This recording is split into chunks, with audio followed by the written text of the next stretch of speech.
जहां लिखा है एवं मुक्तार्जुन असंख्ये रथोपस्थ पाविशत विसृज्य सशरम चापम शोक संविघ्न मानसः। वही अर्जुन कष्ट सहकर भी अर्जुन ने कभी हार नहीं मानी, अर्जुन कभी निराश नहीं हुआ। लेकिन महाभारत युद्ध के प्रथम दिन शोक संविघ्न मानसा वह अर्जुन पूरी तरह शोक में डूब गया, शोक में मगन होकर बैठ गया। क्यों? बस इसी का समाधान हम ढूंढेंगे और प्रयास करेंगे कि आज के सत्संग सत्र के माध्यम से हम एक नए उत्साह, नई चाह, नए विश्वास के साथ हम जीवन यात्रा में कुछ और आगे कर पाए, कुछ और आगे बढ़ पाए। एक बात आप अवश्य विश्वास करें प्रारंभ में कि मनुष्य जीवन में अपार क्षमताएं, बहुत क्षमताएं आपके अंदर, शायद आप समझ नहीं पा रहे, आपके अंदर परमात्मा ने बहुत बड़ी ऊर्जा का भंडार भर रखा है, बहुत बड़ी ऊर्जा आपके अंदर है, बहुत बड़ा आनंद आपके अंदर है। स्वामी विवेकानंद जी का चित्रपट यहां लगा है। स्वामी विवेकानंद आज लगभग 160 वर्ष उनकी जयंती को हो गए जब वो इस तरह पर आए, लेकिन आज भी स्वामी विवेकानंद एक जीवंत प्रेरणा है। क्यों? किस लिए? हमारे अंदर भी स्वामी विवेकानंद है, हमारे भीतर भी अर्जुन है।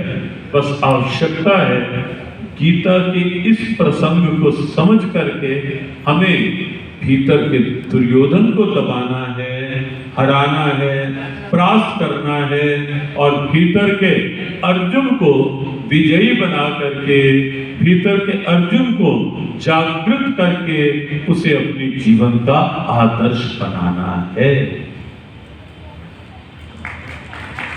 आवश्यकता इस बात की है और ये विश्वास है। हाँ, डॉक्टर नहीं बताए, डॉक्टर बैठे हैं यहाँ कल निवास में भी वहाँ थे, कुछ हॉस्पिटल में, हाँ कुछ मिनट के लिए रुके थे। डॉक्टर पूरे शरीर की स्कैनिंग भी करेंगे, बहुत आजकल साधन है, पूरा बॉडी स्कैन हो जाती है, लेकिन डॉक्टर वेन्स, आर्टरीज, हड्डियां, मांस, यही तो वो इक्विपमेंट्स दिखा पाएंगे। लेकिन जब हमारे ऋषियों ने अपने अंदर झांका, अपने आप को कंसंट्रेट किया, एकाग्र किया, उन्होंने पाया कि अंदर केवल हाड़ मांस चाम नहीं है, अंदर विश्वास है, अंदर ऊर्जा है, अंदर ढेरों क्षमताएं हैं, अंदर ढेरों संभावनाएं हैं। और आप विश्वास करें, आज अगर आप गीता पढ़ेंगे, आप एक अच्छी संभावनाओं के साथ जीवन को जी पाएंगे। और इसीलिए हम तो कहते हैं कि बच्चों को स्कूल कॉलेज में गीता पढ़ाना सबसे अधिक इस समय आवश्यक है। कि बाल्यकाल से, अभी प्रेस कॉन्फ्रेंस में पत्रकार थे, बहुत हमें अच्छा लगा कृष्ण जी कि कोटा के पत्रकारों ने बिल्कुल जो बात उन्हें कही जा रही थी, उन्होंने बड़े जिज्ञासु भाव से हर बात को पकड़ा और जिज्ञासु भाव से उन्होंने केवल कई बार होता है कि केवल कोई मीन में निकालने के लिए प्रश्न करना, कोई जानबूझ के उलझाने के लिए प्रश्न करना, लेकिन सबने भगवत गीता के विषय में जिज्ञासु भाव के ही प्रश्न किए, कुछ जानने और विशेषकर बच्चों को अच्छे संस्कार देने कैसे दिए जा सके, उसकी क्या आवश्यकता है, और वो बात बताई गई। अस्तु, बात हम इतनी ध्यान में रखें कि हमें अपने जीवन को कोई अच्छे से जीना है। और जब आप ये मन बना लोगे कि मुझे जीवन को निराशा में नहीं जीना, तो क्या हुआ? संसार है, परिस्थितियों की ऊहापोह तो संसार में होती ही है। हम इतने कमजोर ना बने कि जरा सी बात मेरे अनुकूल ना हो उसे ही मैं अपनी टेंशन बना दूं। इस समस्या तो यही है ना, टेंशन की। टेंशन है क्या? टेंशन कोई और बीमारी नहीं है। टेंशन केवल यही है कि कोई बात मेरे अनुकूल नहीं हुई, वो मेरी टेंशन बन गई। किसी ने जरा सा कुछ कह दिया, वो मेरी टेंशन बन गया। किसी ने मेरी बात मानी नहीं, वो मेरी टेंशन बन गई। हर बात में हम केवल अपनी अनुकूलता ढूंढ के जीना चाहते हैं, ये बात ध्यान में रखें। अब बच्चों का क्या है, ये सुसाइडल केस कहीं सामने आते हैं, इस साल भी आए, तो कारण क्या है? बस अपेक्षा रखी थी, अनुकूलता की, इतने मार्क्स नहीं आए, मन टूट गया। जीवन को इतना कमजोर ना हम बने, इतना कमजोर ना बने कि जरा सी प्रतिकूलता मेरे जीवन को ही हिला डाले, मजबूत होकर जीने का संकल्प।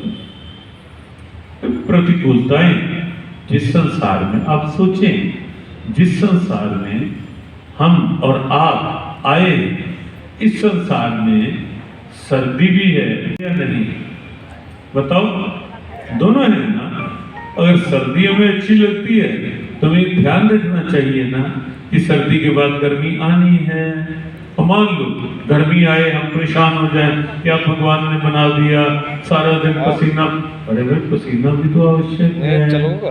समस्याओं में एक समस्या ये भी है कि शरीर का पसीना निकलने ही नहीं देते कहीं। जरा सा 1 मिनट एसी के बिना बैठना पड़े, वो भी हमारे लिए टेंशन हो जाती है। पसीना कहीं आने ही नहीं, ये भी एक समस्या है। इसीलिए तो शरीरों में अकड़न जकड़न और ये जॉइंट प्रॉब्लम्स होती है। वो भी आवश्यक, गर्मी भी आवश्यक, दिन आवश्यक है तो रात भी आवश्यक है या नहीं है? जल्दी बताओ, रात भी आवश्यक है या नहीं है?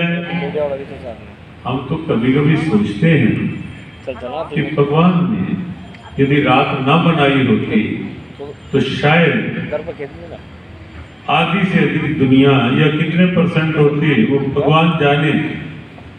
पागल खानों की संख्या बहुत बढ़ गई। सच्चाई में ये रात ना बनी होती तो ये लोग, भगवान ने रात बना दी और अपने यहाँ जब स्तुति करते हैं, अभी नवरात्रों के दिन निकले, या देवी सर्वभूतेषु शक्ति रूपेण संस्थिता मातृ रूपेण संस्थिता ज्योति रूपेण। तो ऐसे उसमें ये भी आता है, या देवी सर्वभूतेषु निद्रा रूपेण संस्थिता नमस्तस्यै नमस्तस्यै नमस्तस्यै नमो नमः। ये रात्रि ही है और निद्रा अपने आगोश में लेकर निद्रा देवी, कई बार होता है निद्रा आगोश में अपने लेती है।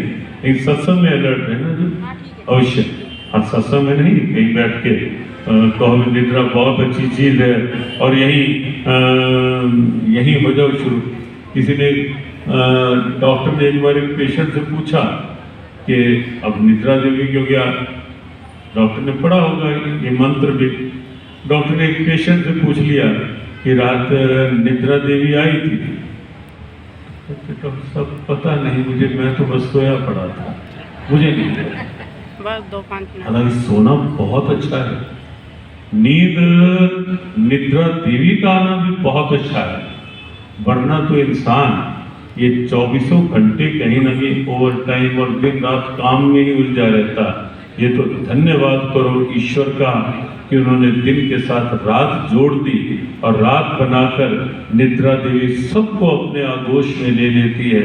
और फिर सब जब हम सुबह उठते हैं तो एक नई फ्रेशनेस शरीर में, मन में, बुद्धि में, फिर एक नई चेतना के साथ नए दिन का सवेरा उदय होता है या नहीं सत्य?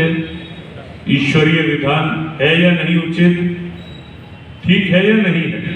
तो सृष्टि बनी ही ऐसी है, द्वंद्वों के साथ बनी है और ऐसे अनुकूलता भी है, प्रतिकूलता भी है सृष्टि के अंदर, दोनों को सृष्टि में साथ साथ।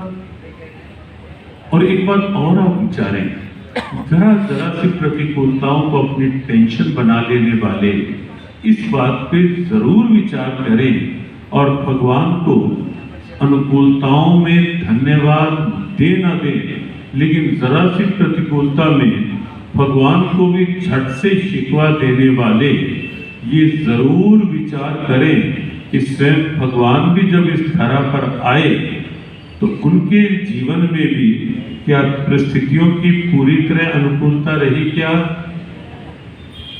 भगवान राम आए, परिस्थितियों की अनुकूलता सदा रही उनके जीवन में क्या? कितना क्रूर मजाक था परिस्थिति का। रात्रि में शयन के समय ये समाचार निश्चित हो गया था कि कल राम होंगे युवराज, लेकिन प्रभात होते होते परिस्थिति का इतना कठोर परिवर्तन कि प्रभात होते होते राज्याभिषेक तो दूर, 14 वर्ष का तापस वेश, विशेष उदासी, 14 वर्ष राम वनवासी, 14 वर्ष का वनवास। तो परिस्थितियों की प्रतिकूलता और फिर वनवास काल में भी नित्य कभी पिता के मरण का समाचार कान में पड़ रहा है, कभी कोई राक्षस आ रहे हैं, कभी सीता हरण हो रहा है, कभी लक्ष्मण मूर्छित, न जाने कितने ऐसी घटनाक्रम, कितने घटनाक्रम कठोर, लेकिन तब भी मन मुस्कान भान कुल भानु। क्यों? क्योंकि राम सहज आनंद निधान। समत्वम योग अद्भुत सूत्र है, अद्भुत सूत्र। ये हर परिस्थिति में मन की समता को सुरक्षित रख के जियो, मन को बैलेंस बना के जियो। अनुकूलताओं में इतने रम न जाओ कि जरा सी प्रतिकूलता परेशान करने लगे, और उसका साधन एक ही है, एक ही। अनुकूलता मिली है, उसे भगवान की कृपा मानकर उसका आनंद, अहंकार जगा करने अनुकूलताएं, वह ये सावधानी है साधना में, जीवन में। अनुकूलताएं मेरे जीवन का अहंकार न जगाएं और विनम्रता बढ़ाएं। क्या संभव हो सकता है ये? हर अनुकूलता मुझे और प्रभु की ओर आकर्षित करे, मेरी और विनम्रता बढ़ाए कि मेरे गोविंद, मेरे ठाकुर, मेरे भगवान, आपकी और इस रूप में मुझ पर कृपा हो। देखो,